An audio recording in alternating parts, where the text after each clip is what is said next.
बिस्मिल्लाहिर्रहमानिर्रहीम, अस्सलाम वालेकुम। आप देख रहे हैं मुझे मेरे YouTube चैनल पर और मैं मुज़म्मिल अवान और chief justice of Pakistan justice Qazi Faez Isa साहब ने registrar supreme court Jazeela Aslam को ख़त लिखते हुए 14 सितंबर का जो ऑर्डर है उसकी वजाहत तलब करते हुए 9 सवालात के जवाबात मांग लिए हैं।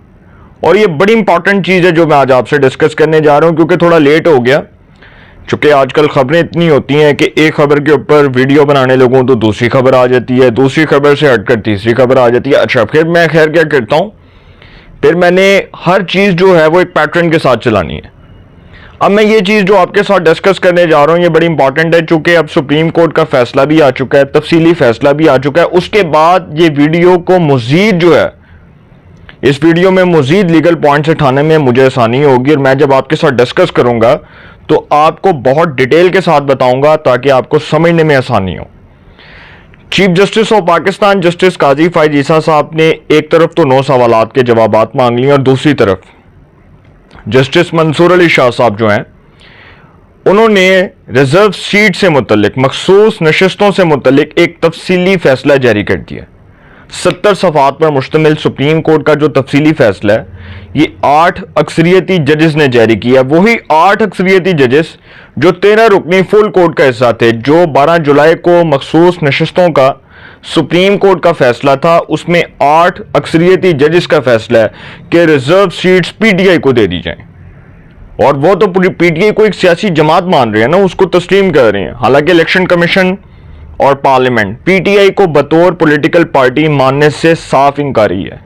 और इलेक्शन कमीशन बतौर एक आईनी इदारा वो ये कह रहा है कि PTI is not a political party. PTI political party थी लेकिन वो बाद में बनी। इलेक्शन से पहले तो उसका कोई वजूद नहीं था, ना उसका कोई नाम था, ना उसका कोई इंतखाबी निशान था, ना उसके इंतखाबी निशान पर किसी ने इलेक्शन कॉन्टेस्ट किया। चीफ जस्टिस ने जी मामला जो है ना वो समझने के मामला खड़ा कर दिया है और चीफ जस्टिस को जो उनको बॉल करवाई गई है उस फुल टॉस के ऊपर उन्होंने बाउंड्री से बाहर जाकर छक्का लगाया। और चीफ जस्टिस ने जो छक्का लगाया है उसके बाद मैं समझता हूं कि एक बहुत बड़ा मास्टर स्ट्रोक खेला है चीफ जस्टिस ने। और ये जो 8 जजेस हैं, 8 ऑनरेबल जजेस, उनसे भी उन्होंने जवाब मांगा है। 9 सवालात जो हैं उसमें उनसे भी जवाब मांगा है।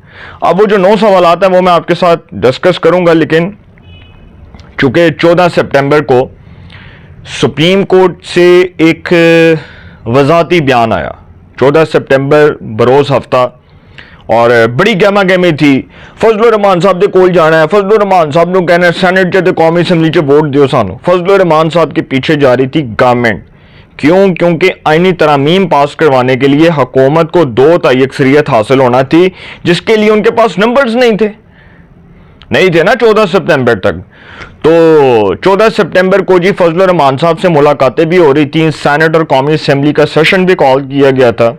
और जब दोनों हाउसेस का सेशन कॉल किया गया था तो गालिब इम्कान जाहिर किया जा रहा था कि आज के दिन आईनी तरामीम पास हो जाएंगी। बतौर जो है वो स्पीकर, जो स्पीकर होता है वो तो हाउस का कस्टोडियन होता है ना, तो स्पीकर साहब भी बड़े पुरुमीद थे।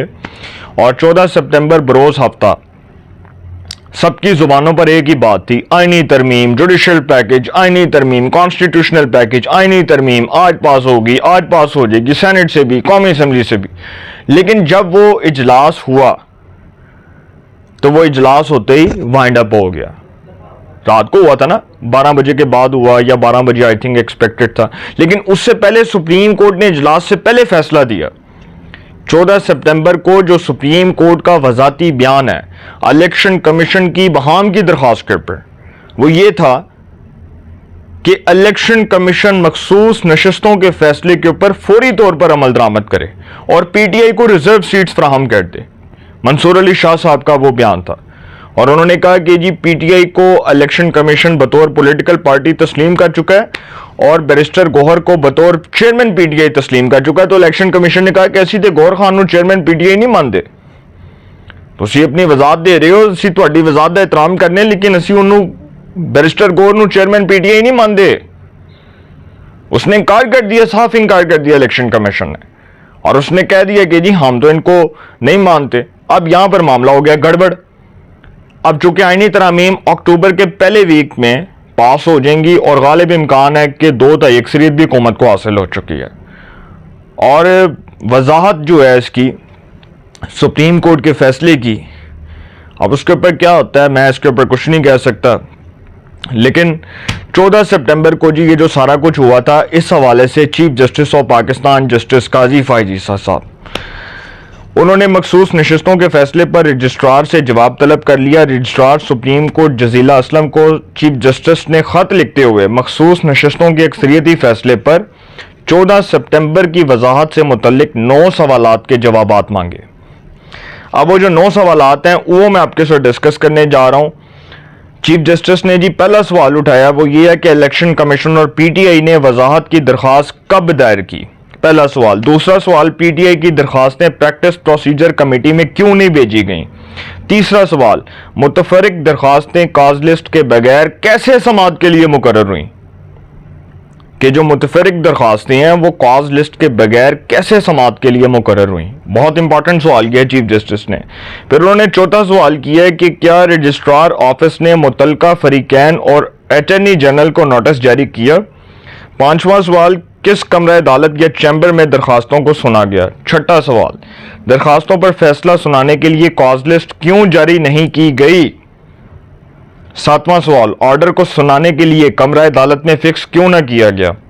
आठवां सवाल, ओरिजिनल फाइल और ऑर्डर सुप्रीम कोर्ट रजिस्ट्रार में जमा हुए बगैर ऑर्डर कैसे अपलोड हुआ। नौवां सवाल, जो आखिरी सवाल है, ऑर्डर को सुप्रीम कोर्ट वेबसाइट्स पर अपलोड करने का ऑर्डर किसने दिया। भाई इलेक्शन कमीशन ने ऑन द रिकॉर्ड ये बात कर दी है, और बड़ी इंपॉर्टेंट इलेक्शन कमीशन ने बात की है कि हमें कोई नोटिस नहीं हुआ। जब नोटिस नहीं हुआ तो दरखास्त के ऊपर समाअत नहीं, और जब दरखास्त के ऊपर समाअत नहीं हुई तो मिसकॉन्डक्ट। जस्टिस मुज़ाहिर अकबर नकवी साहब किस बात पर बरतरफ हुए थे, अपने मिसकॉन्डक्ट के ऊपर हुए थे। उनको सदर मुमलिकत की एडवाइस पर सदर मुमलिकत ने सिफारिश की कि उनको बतौर सुप्रीम कोर्ट जज उनके मिसकॉन्डक्ट के ऊपर बरतरफ किया जा रहा है। मिसकॉन्डक्ट का मतलब है वे कि तुसी अपने ओहदे नाल गद्दारी कर रहे हो। इसका मतलब यही है ना कि जस्टिस मुज़ाहिर अकबर नकवी, जिनको क्रिमिनल जस्टिस सिस्टम का एक मायनाज जज कहा जाता था, लाहौर हाई कोर्ट में उनकी गूंज सुनाई देती थी, और वो फौजदारी के एक बड़े मायनाज जज थे। फौजदारी जो केसेस होते हैं उसके एक बड़े मायनाज जज भी रहे हैं वो। तो जस्टिस मुज़ाहिर अकबर नकवी साहब जो है वो मिसकॉन्डक्ट पर बरतरफ हुए थे।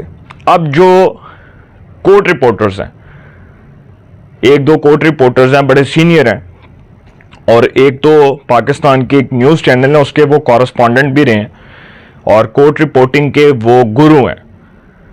तो उनसे मेरे एक दोस्त हैं, वो राब्ता हुआ उनसे, 92 न्यूज़ में होते हैं वो मेरे दोस्त।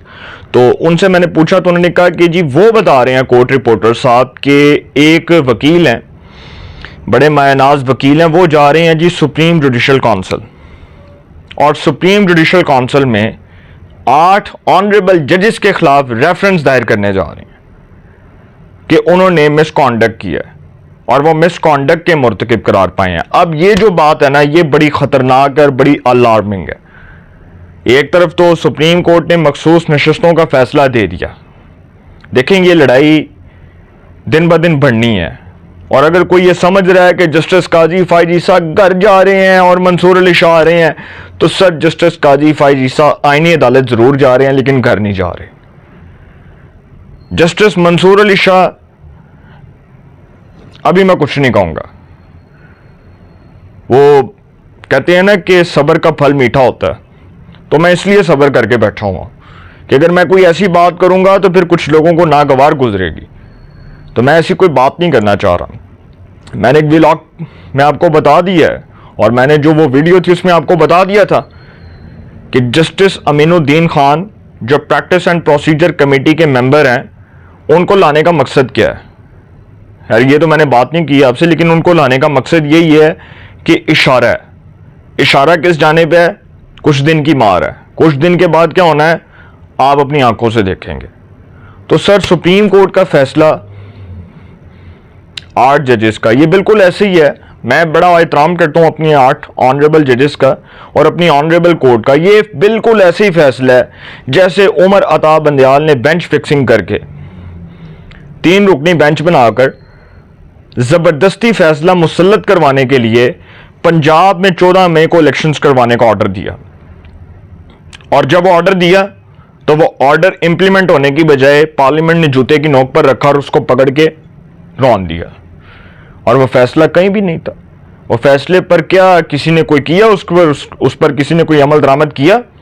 और वो टारगेट था पंजाब कि पंजाब में 14 मई को इलेक्शंस करवाए जाएं और फिर बाद में जो दूसरे सूबे हैं वो केपीके का मामला मुतलका फोरम देखेगा है, केपीके का मामला मेरी सासू माँ देखेंगी और पंजाब का मामला जो है वो मेरी बेटी सैर बंदयाल देखेगी और मेरी बीवी देखेगी। और वो मामला ऐसे ख़त्म हो गया। उमर अता बंदयाल साहब जो हैं वो रिटायर हो गए। तो सर जब फैसले आइन और कानून से हटकर होंगे ना, तो फिर पाकिस्तान में जो लोग अदालती मिसालें देते हैं, अदालतों की नज़ीरों को डिस्कस करते हैं, फिर मेरा ख्याल है कि वो लोगों को मजाक ही लगेगा। सुप्रीम कोर्ट का फैसला हर सूरत इम्प्लीमेंट होना चाहिए, लेकिन इस वक्त पार्लियामेंट कुछ और सोच के बैठी है, इलेक्शन कमीशन ऑफ पाकिस्तान कुछ और सोच के बैठा है। कॉन्स्टिट्यूशनल कोर्ट बनने जा रही है, आईनी तरामीम होने जा रही हैं, मामला गड़बड़ होने जा रहा है। और इमरान खान साहब जो हैं वो जिस हाल में अभी बैठे हैं, हाल मुकीम अडियाला जेल कैदी नंबर 804 या पता नहीं 420, मैं की कमा, मैनू तो समझ नहीं आ रही। तो इमरान खान साहब ने उसी हालत में रहना है, बदलना कुछ नहीं है। हाँ, बदलने कुछ और जा रहा है, और वो ये होने जा रहा है कि कॉन्स्टिट्यूशनल कोर्ट बनेगी, कॉन्स्टिट्यूशनल अमेंडमेंट्स होंगी, आइनी तरामीम पास होंगी, अदालतों के इख्तियारात जो हैं वो पार्लियामेंट के पास आ जाएंगे। पार्लियामेंट जो लेजिस्ट्रेशन करने जा रही है, जो तरामीम करने जा रही है, इसका मतलब कि सर मामला गड़बड़ है, को बड़ा सियासी धमाका होगा।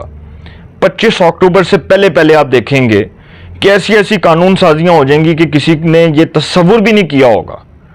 और जो ये कह रहे हैं ना कि हुकूमत के पास नंबर्स ही नहीं है, एतजाज एहसन जैसे लोग जो बेगम कलसूम नवाज साहिबा की बीमारी का मजाक उड़ाते थे, मुझे बड़ा अफसोस हुआ वैसे कि एतजाज एहसन साहब एक टाइम पर लॉयर्स मूवमेंट में नवाज शरीफ